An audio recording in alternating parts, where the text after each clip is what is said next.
It's that time of year again. The season has ended and Palma's Marina have changed. The noise of summer is gone, replaced by the sound of wind, rain, and the rhythm of work that never really stops.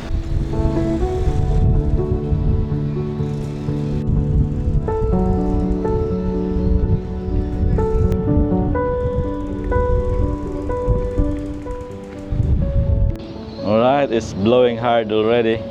It's been forecasted. The wind has been blowing already since this morning.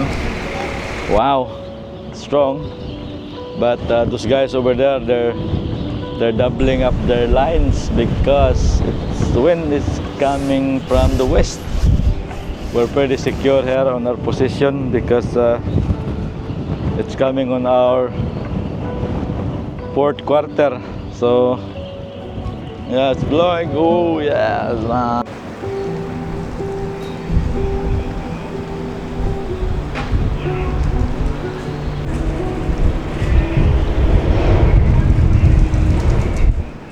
Here in Club de Mar, the air feels heavier now. After months of sun and clear days, autumn has arrived with rain squalls, gray skies, and strong gusts of winds sweeping through the mast. For most people, this looks like a quiet season, but for some of us, it's a preparation time.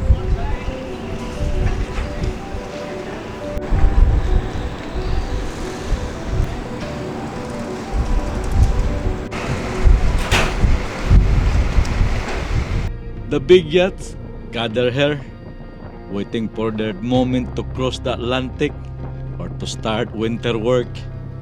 Crew move through long days, polishing, painting, checking system, often in the cold wind or under rain. It's not glamorous, but it's part of the rhythm of this life.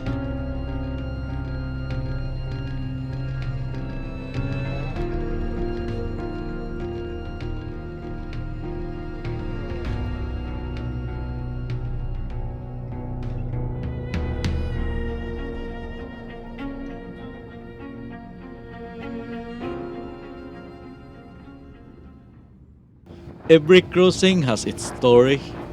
Some will leave for Antigua, others to Saint Martin or the Virgin Islands. Weeks at sea, just sky, water, and the hum of engines through the night. It takes patience, skill, and a kind of quiet toughness that only experience gives.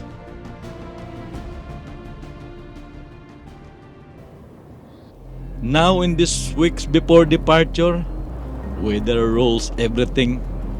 One storm system can delay a crossing, a change in wind can change a plan. So everyone watches the sky, waiting for that window to head west.